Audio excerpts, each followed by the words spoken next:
मैं बनना चाहूँ जैसा पर शायद सपनों में, मैं उड़ना चाहूँ जैसा पर शायद सपनों में।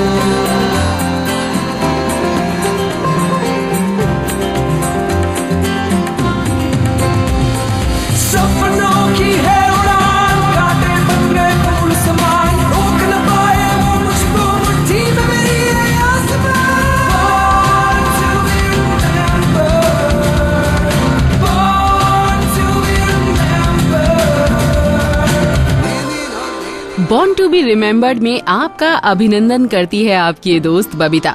दोस्तों, आपको पता है हमारी जिंदगी में ना एक खास दिन होता है। हाँ, बर्थडे तो खास होता ही है, लेकिन उसके अलावा भी कोई ऐसा दिन होता है जिससे हमारी अच्छी यादें जुड़ी होती हैं, और हो सकता है उन यादों में कुछ खास लोग भी शामिल हों। 25 जून का दिन इंडिया के लिए ऐसा ही है, जो इंडिया से जुड़ी हर तरह की यादों को खुद में संजोए है। और 1983 में इसी दिन इंडियन क्रिकेट टीम ने पहली बार वर्ल्ड कप जीता था। It has been a quite tremendous day, an historic day for Indian cricket. It must be the proudest day in your cricketing life. That's right. I'm very happy. I'm happy what my team done here today. और यहीं से cricket को India में बहुत popularity मिली, जिसके कारण आज cricket को रिलीजन भी कहा जाता है। तो आइए करते हैं वो बातें जो जुड़ी है इंडिया के पहले वर्ल्ड कप की जीत से। 1983 में लंदन में क्रिकेट का तीसरा वर्ल्ड कप हुआ। उस समय किसी को अंदाजा भी नहीं था कि कपिल देव की कप्तानी वाली इंडियन टीम इतना बड़ा करिश्मा कर देगी। लेकिन इंडिया ने अपने पहले ही मैच में टूर्नामेंट की फेवरेट वेस्ट इंडीज को हराकर बड़ा उलटफेर किया। इसके बाद टीम के सफर में हार जीत बराबर रही। लेकिन इसी बीच वो मैच आया, या कहें कपिल देव की 175 रन की वो पारी आई जिसने इंडियन टीम को आत्मविश्वास से भर दिया। कपिल की इस पारी का असर ये हुआ कि टीम ने अगले मैच में ऑस्ट्रेलिया को 118 रन की बड़ी हार दी। इंडियन टीम अब चैंपियन की तरह एक ड्रीम रन पर थी।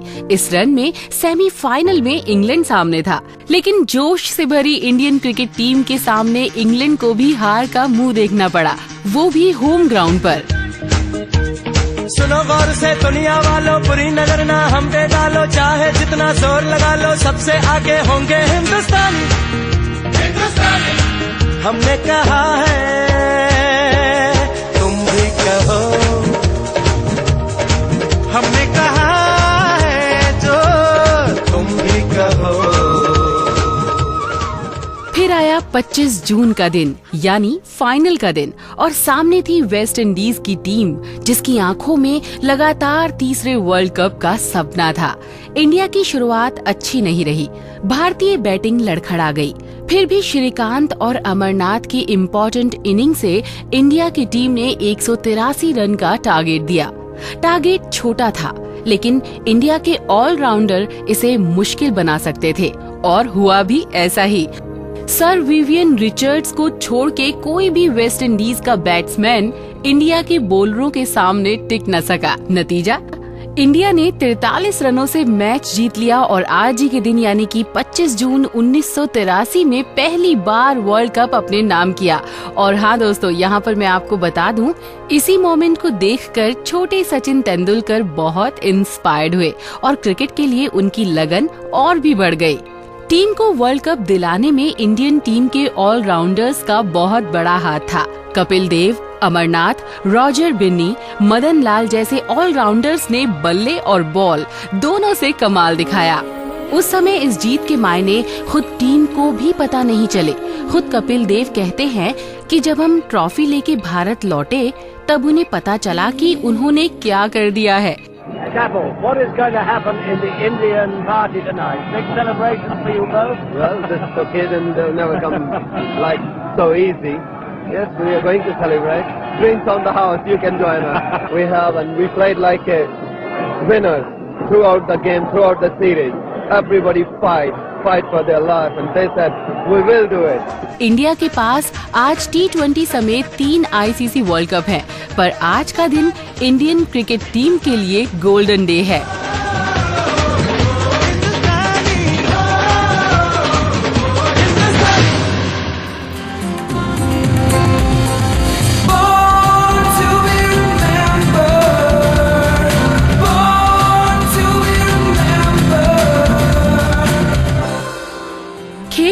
हीरोज के बाद अब बॉर्न टू बी रिमेम्बर्ड में बातें जंग के मैदान के हीरो की, रियल हीरो की, जिससे भर्ती के वक्त इंटरव्यू में पूछा गया, तुम सेना में क्यों आना चाहते हो? तो उनका जवाब था, मैं परमवीर चक्र जीतना चाहता हूँ। और कुछ टाइम बाद कारगिल की लड़ाई में उन्होंने अपने शब्दों को सच कर दिखाया। बटालिक सेक्टर के जुबार टॉप से उन्होंने घुसपैठियों को मार भगाया और इसी लड़ाई में वो शहीद भी हो गए। वो ऐसे लड़े कि उन्हें मरणोपरांत भारत का हाईएस्ट मिलिट्री यानी कि उच्च मिलिट्री सम्मान परमवीर चक्र दिया गया। मैं बात कर रही हूँ कैप्टन मनोज कुमार पांडे की। 1975 में आज ही के दिन सीतापुर उत्तर प्रदेश में जन्मे थे कैप्टन मनोज पांडे। बचपन से ही उनका इंटरेस्ट स्पोर्ट्स में था। बॉक्सिंग और बॉडी बिल्डिंग उनकी पहली चॉइस थी। उन्हें क्या पता था कि ये हॉबी दुश्मन से लड़ने में उनके जज्बे को और मजबूत कर देगी। नेशनल डिफेंस एकेडमी से पास आउट होने के बाद उन्हें गोरखा राइफल्स में जगह मिली और वो जाना भी गोरखा राइफल्स में ही चाहते थे। 11 जून 1999 की रात पूरी तरह से उनकी लीडरशिप के इम्तिहान की रात थी, लेकिन निडर जज्बे तो इम्तिहान आने पर खुश होते हैं। कैप्टन मनोज पांडे ने अपनी फोर्स के साथ घुसपैठियों को खदेड़कर जुबार टॉप को वापस हासिल कर लिया, जो स्ट्रेटजी के हिसाब से भारत के लिए इम्पोर्टेंट था।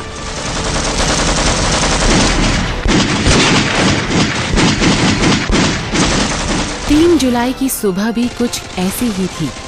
अभी सुबह होने में वक्त था, लेकिन जंग शुरू हो गई थी। बटालियन अपने अंतिम लक्ष्य को देखने चल पड़ी थी। भारतीय सैनिकों पर फायरिंग शुरू हो गई। निडर साहस का परिचय देते हुए कैप्टन मनोज दुश्मनों पर चढ़ गए। दोनों तरफ से गोलीबारी हुई। उन्हें कंधों और पैर में चोट आई, लेकिन वो हौसला ही क्या जो एक गज भी दिख जाए। कैप्टन मनोज भी डटे रहे और अपनी निडर लीडरशिप के बल पर उन्होंने एक बंकर पर कब्जा कर लिया। इस जीत ने पूरी बटालियन को और ज्यादा जोश से भर दिया और दुश्मनों पर मुसीबत बनकर जवान टूट पड़े। बटालियन बंकर के बंकर जीतती चली गई। अंतिम बंकर पर पहुंचकर कैप्टन गिर पड़े, पर अब तक जवानों ने आखिरी बंकर भी जीत लिया था। कैप्टन मनोज निर्भीक होकर आगे बढ़ते गए और अंत में एक ग्रेनेड हमले में वो शहीद हो गए।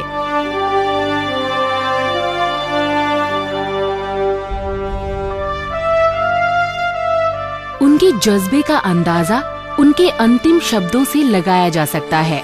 वो वीरता, साहस और लीडरशिप की मिसाल थे। दोस्तों, कैप्टन मनोज पांडे अपने साथ डायरी रखते थे। उन्होंने अपनी माँ की याद में ये कविता लिखी, she is the star which shines brightly in the darkness, someone who will always give and bless. इस कविता में उन्होंने नीचे लिखा था कि अगर मुझे खुद को साबित करने से पहले मौत आती है तो कसम से मैं मौत को भी मात दे दूंगा। जब तक मैं खुद को साबित ना कर दूं, तब तक मौत भी मुझे छू नहीं सकती। ये लाइन उनके परमवीर चक्र पर भी लिखी गई है। हमारी टीम की ओर से जंग के इस अमर सिपाही को सलाम।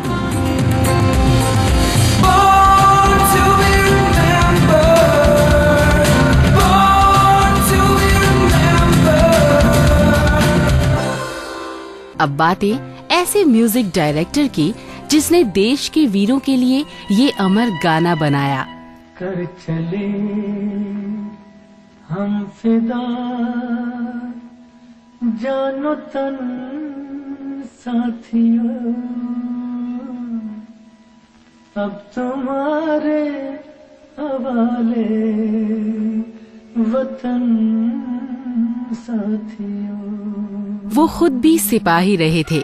उन्होंने इंडियन क्लासिकल म्यूजिक को नए तरीके से पेश किया, तभी तो उनकी धुनें अपने आप में ही अनोखा ताजापन समेटे हुए हैं। लता जी उन्हें गजल का शहजादा कहती हैं। दोस्तों, जो म्यूजिक के गोल्डन एरा के दीवाने हैं वो समझ ही गए हैं कि मैं किस हस्ती की बात कर रही हूँ। बात हो रही है मदन मोहन कोहली की। मदन मोहन ऐसे कंपोजर जिनकी धुनों ने हर गायक की आवाज को यादगार बना दिया। लता जी के साथ उनकी जुगलबंदी बहुत ही गजब की थी। उन्होंने जो भी फिल्म की, लता जी के लिए हमेशा कुछ स्पेशल रहा। जैसे कि वो कौन थी का ये गाना। लग जा गले के फिर हंसी रात हो न हो, शायद फिर से जन्म में मुलाकात हो न हो, लग जा गले।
लेकिन इतना खूबसूरत म्यूजिक रचने के लिए उन्हें बड़ा इंतजार करना पड़ा और काफी स्ट्रगल भी करना पड़ा। 25 जून 1924 को इरबिल, इराकी कुर्दिस्तान में मदन मोहन का जन्म हुआ। इराक में इसलिए क्योंकि उनके पिता उस समय वहाँ अकाउंटेंट जनरल की नौकरी कर रहे थे। 5 साल बाद मदन मोहन का परिवार वापस मुंबई आ गया। मदन मोहन का बचपन का साथी बना ग्रामोफोन। वो घंटों ग्रामोफोन पर म्यूजिक सुना करते थे। यहीं से उन्हें म्यूजिक से प्यार हो गया। यही नहीं, उनमें रिकॉर्ड चुनने की भी क्वालिटी थी। जब कभी मेहमान घर पर आते तो मदन मोहन के पिता उन्हें रिकॉर्ड प्ले करने को कहते। छोटे मदन की रिकॉर्ड चॉइस देखकर मेहमान हैरान रह जाते। मुंबई आने के बाद उनके पिता ने बिजनेस में हाथ आजमाया। उन्होंने बॉम्बे टॉकीज और फिल्मिस्तान स्टूडियो में हिस्सेदारी ले ली। फिल्मी हस्तियों के कुछ बच्चों से उस टाइम मदन मोहन का इंट्रोडक्शन हुआ। ये बच्चे थे राज कपूर, नरगिस और सुरैया। करीब 20 साल की उम्र में उन्होंने आर्मी ज्वाइन कर ली। पर पहला प्यार तो हमेशा खास होता है, उसे भुलाया कहाँ जा सकता है। इसीलिए कुछ साल आर्मी की डिसिप्लिन लाइफ बिताने के बाद मदन मोहन फिर से संगीत की ओर चल दिए और शुरुआत की ऑल इंडिया रेडियो लखनऊ से। यहाँ उन्हें उस्ताद फैयाज खान, उस्ताद अली अकबर खान, बेगम अख्तर और तलत महमूद जैसे गजल और क्लासिकल म्यूजिक के दिग्गज मिले। इन सब का ही असर था कि आगे चल के मदन मोहन के गानों में गजल की झलक दिखाई देने लगी। यहाँ मदन मोहन ने खूब सीखा और अपनी शिक्षा पूरी करके मुंबई का रुख किया। एस.डी. बर्मन और श्याम सुंदर को कुछ वक्त के लिए असिस्ट करने के बाद उन्हें 1950 में आंखें के रूप में बड़ा ब्रेक मिला। इसके बाद आई उनकी फिल्म अदा में उन्होंने पहली बार लता जी को अपनी धुन पर गवाया। ये बॉलीवुड में एक नई जोड़ी की शुरुआत थी। आगे चल के मदन मोहन के बहुत से गाने लता जी ने गाए। देवानंद की फिल्म शराबी से वो बहुत पॉपुलर हुए। फिल्म में मोहम्मद रफी के गाए हुए 2 गाने सावन के महीने में और कभी ना कभी कोई ना कोई तो आएगा एवरग्रीन हिट हैं। कभी न कभी कहीं न कहीं कोई न कोई तो आएगा, कभी न कभी कहीं न कहीं कोई न कोई तो आएगा, अपना मुझे बनाएगा, दिल में मुझे बसाएगा, कभी न कभी कहीं न कहीं कोई न कोई तो आएगा। दोस्तों, मदन मोहन वर्सटाइल कंपोजर थे।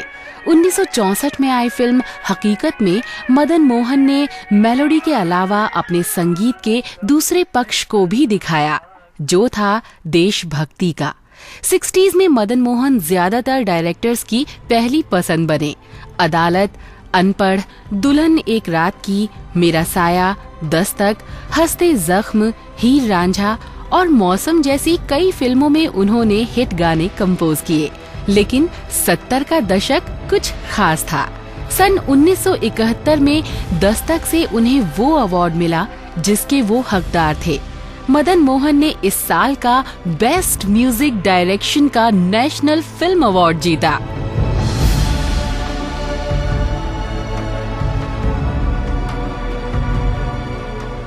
लता जी और उनकी जुगलबंदी तो रंग जमाती ही थी, लेकिन जब इनमें राजा मेहंदी अली खान के बोल शामिल होते थे तो बात ही कुछ और होती थी।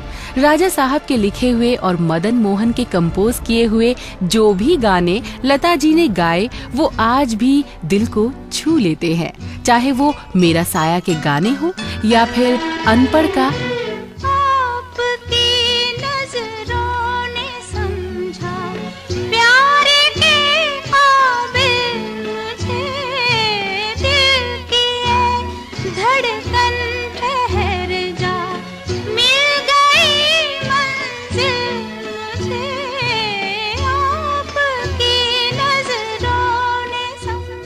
मदन मोहन की जिंदगी निरंतर संघर्ष में बीती। सन 1975 में उनकी लिवर सिरोसिस के कारण मृत्यु हो गई। ये बात सच ही है कि कलाकार चला जाता है पर अपनी कला छोड़ जाता है।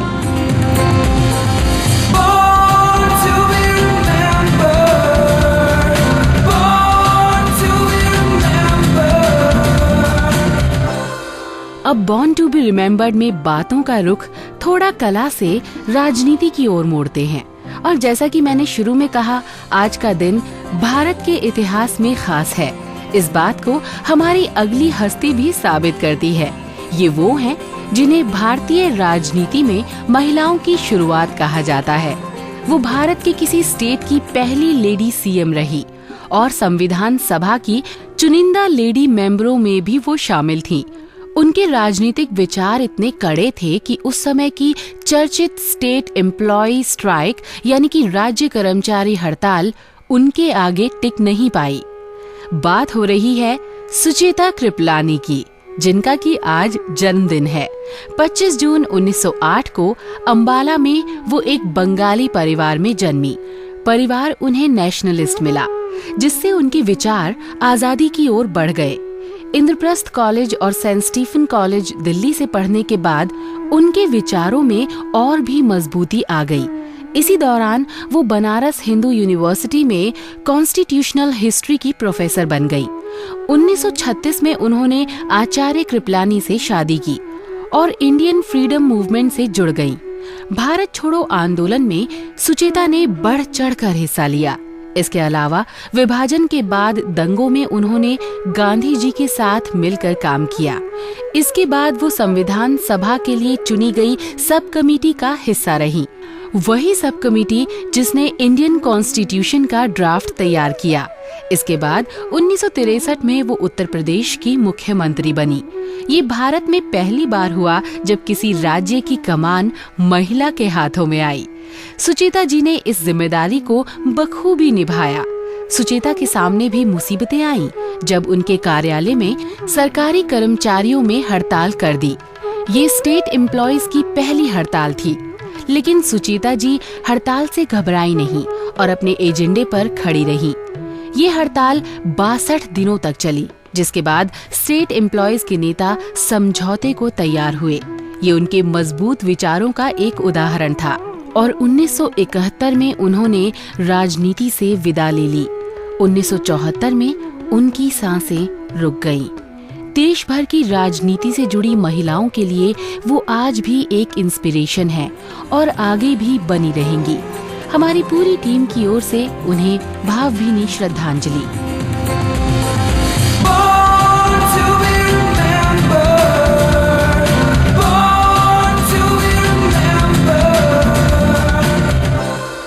आदमी के उसूलों का समय इम्तिहान लेता है। वो चेक करता है कि वो कितने पक्के हैं। आज की हमारी अगली हस्ती भी कुछ ऐसी ही है। एक तो वो राइटर थे, ऊपर से उसूलों के कड़े भी। अब ये तो डेडली कॉम्बिनेशन है, जिसके कारण इन्हें जगह जगह धक्के खाने पड़े, बर्तन तक धोने पड़े, लेकिन इन्होंने उसूलों से समझौता कभी भी नहीं किया। मैं बात कर रही हूँ एरिक आर्थर ब्लेयर उर्फ जॉर्ज ऑरवेल की, जो एक नॉवेलिस्ट, एसेइस्ट और क्रिटिक थे। एनिमल फार्म और 1984 उनकी जानी मानी नॉवेल्स हैं। 1903 में मोतीहारी में उनका जन्म हुआ। उनके पिता भारत में ब्रिटिश सिविल सर्वेंट थे। जन्म के 1 साल बाद उनकी माँ उन्हें इंग्लैंड ले गई। एरिक आर्थर ब्लेयर या ऑरवेल ज्यादातर बीमार रहते, जिसकी वजह से उनका स्वभाव चिड़चिड़ा होने लगा। वो ज्यादा समय अकेले ही रहते थे, इसीलिए उन्होंने कलम से दोस्ती की। महज 4 साल की उम्र में ही उन्होंने पहली पोएम लिखी। 11 साल की उम्र में उनकी पहली कविता लोकल न्यूज़पेपर में छपी। इसके अलावा पढ़ने का भी उन्हें बहुत शौक रहा। स्कॉलरशिप्स हासिल करके वो पहले वेलिंगटन कॉलेज और बाद में ईटन कॉलेज में पढ़ने गए। ईटन कॉलेज खत्म करने के बाद परिवार की तंगी के हालात के कारण उन्हें पढ़ाई छोड़नी पड़ी। 1922 में उन्होंने Indian imperial police force join की।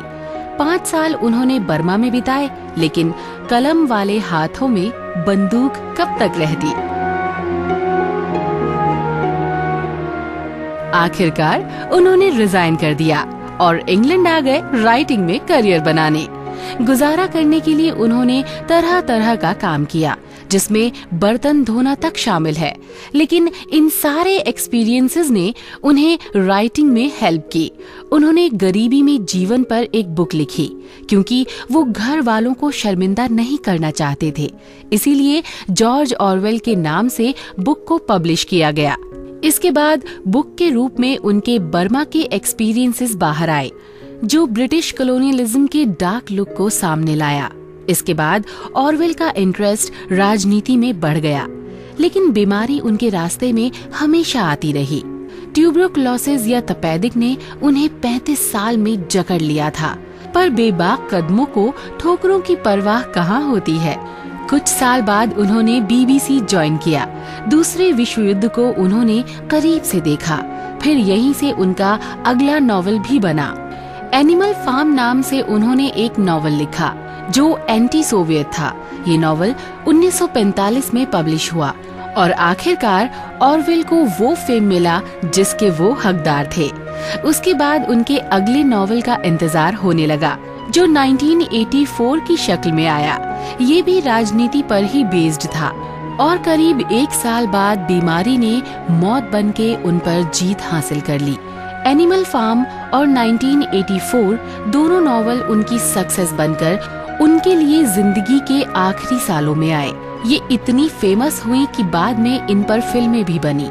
उसूलों की पक्की इस शख्सियत को हमारी ओर से उनके जन्मदिन पर श्रद्धांजलि।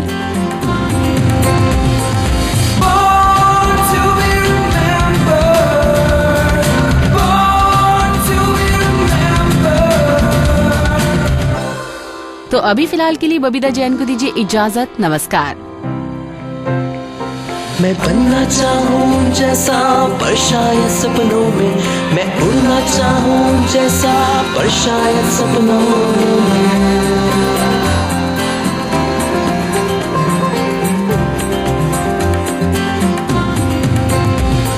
सपनों की है उड़ान, कांटे बन गए फूल समान, रोक न पाए वो मुझको मुट्ठी में मेरी है आसमान।